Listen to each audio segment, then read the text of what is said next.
Hello, weird and wonderful people. My name is Malachi Frost, and welcome back to Interactive Horror Stories.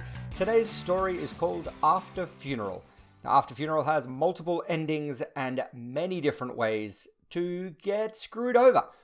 And as always, I'm going to be playing this as open-minded as possible, taking each part of the story as it comes and not trying to guess or plan the story to go a certain way. I'm just going to play it and make each choice with how I feel at that time. After Funeral. You used to be a father. Okay, so I'm a guy this time. There we go. You used to be a father.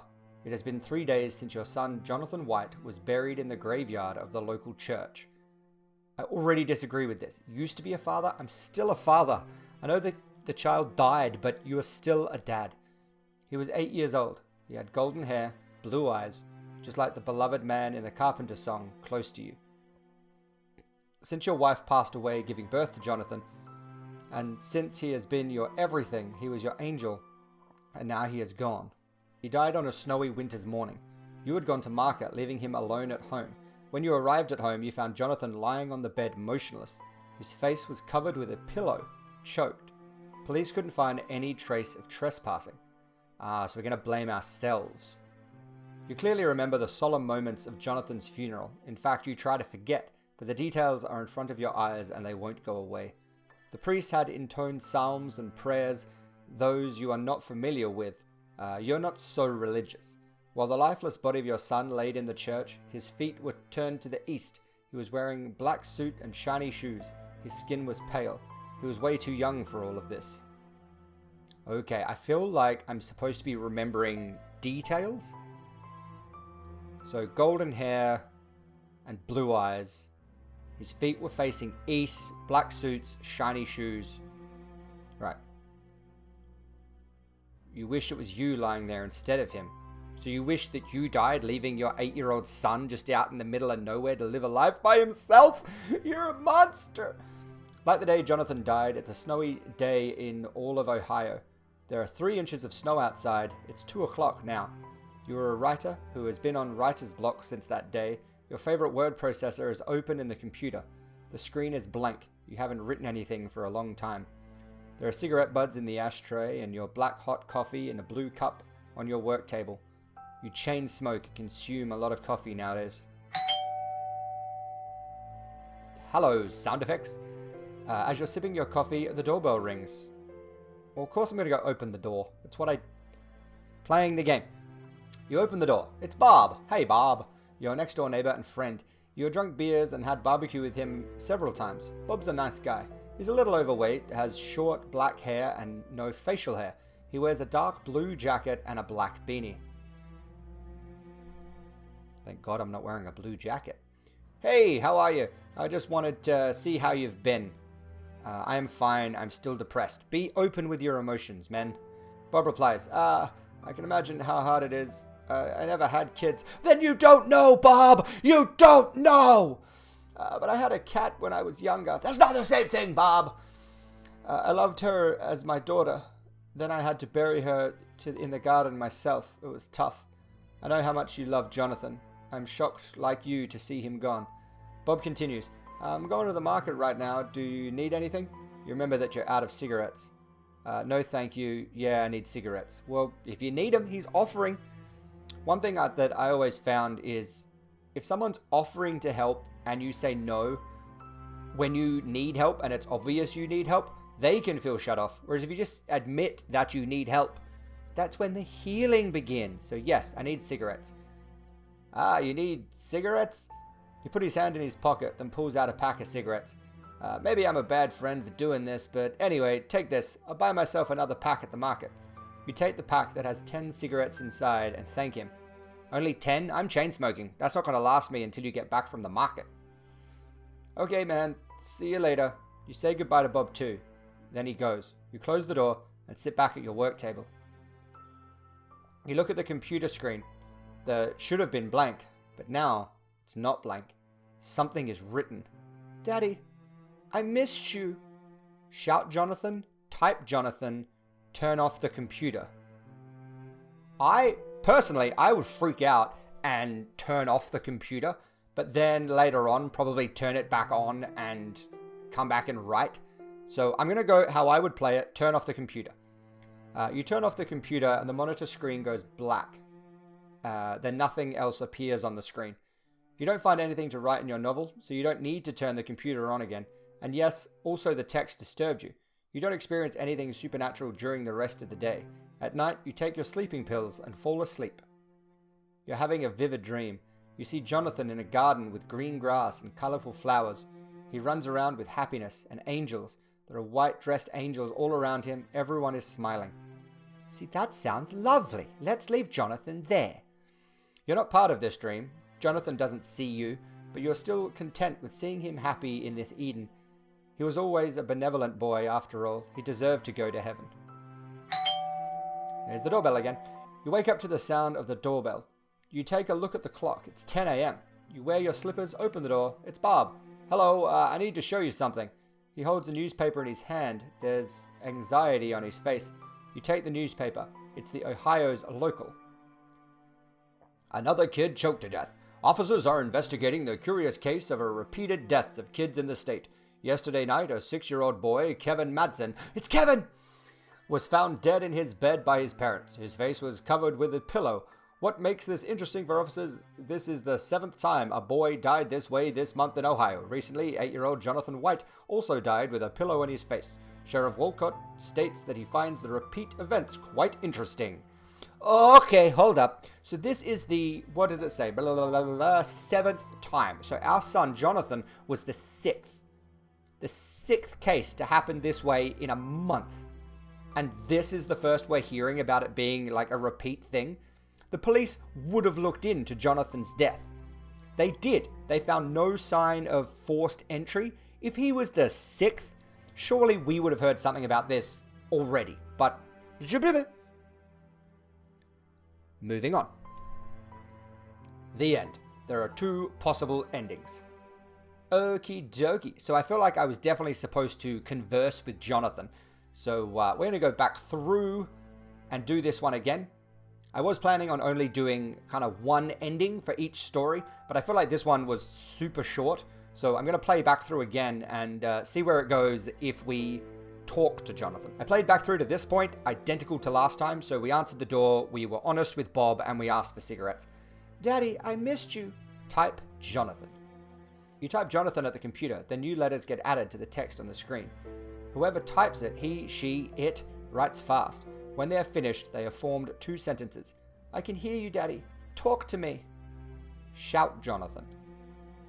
After you shout your deceased son's name out, new letters appear and form a reply. Yes, it is me.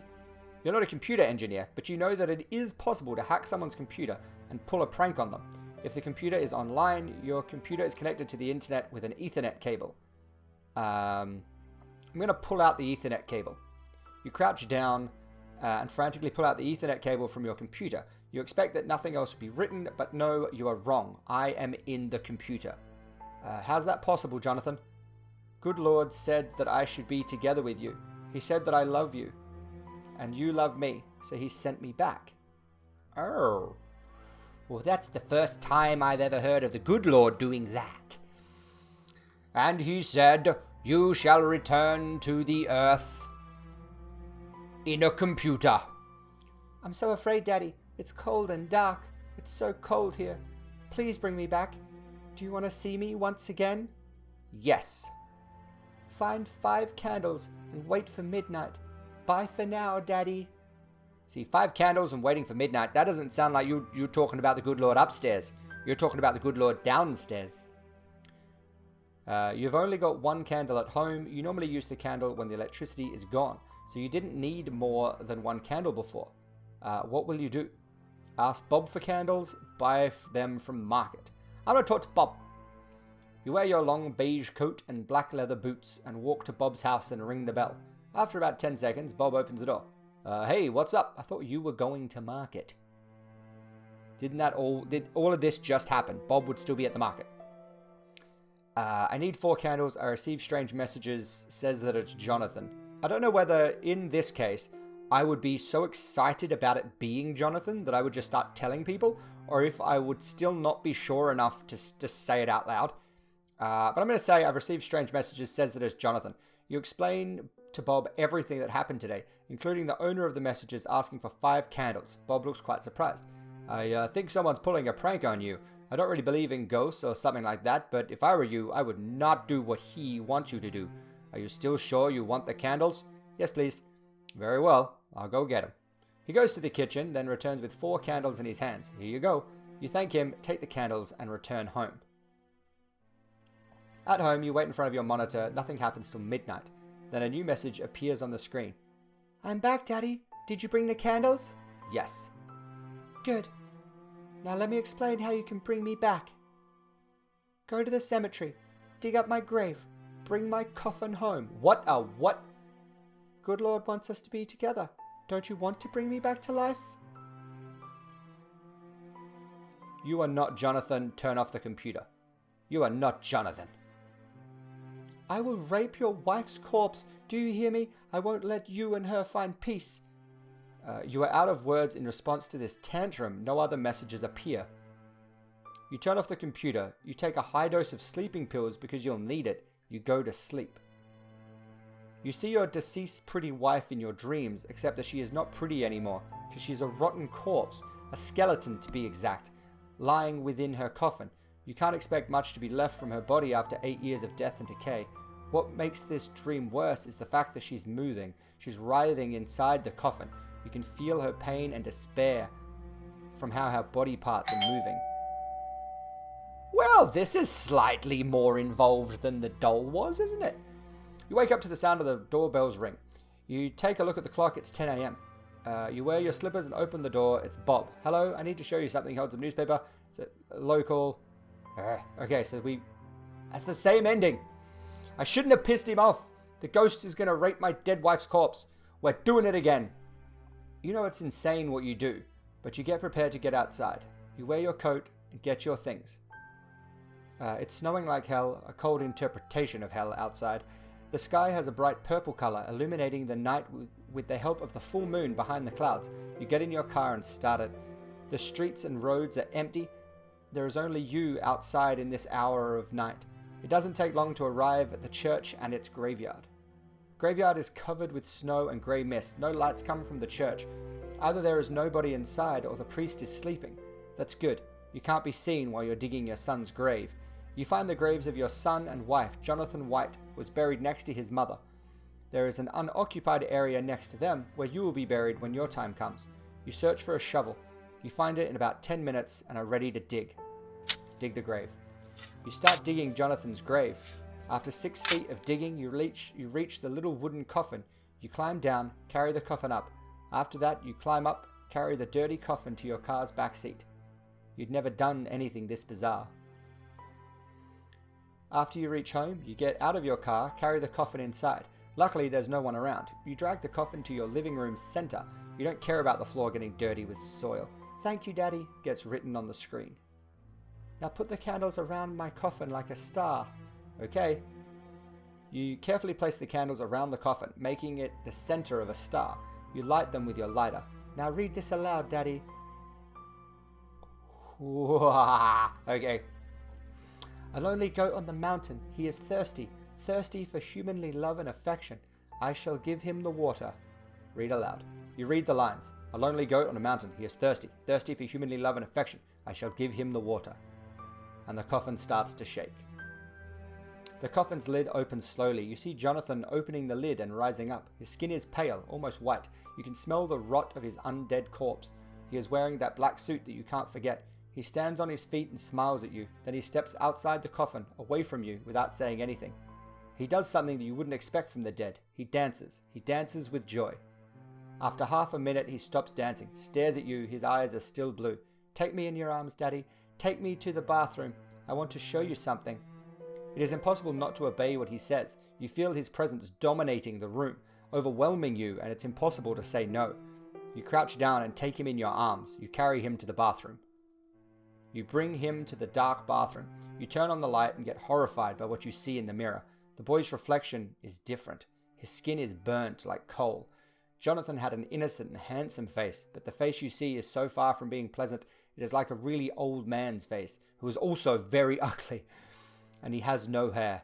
I always wanted a daddy like you, says the eldritch abomination you hold in your arms. The end.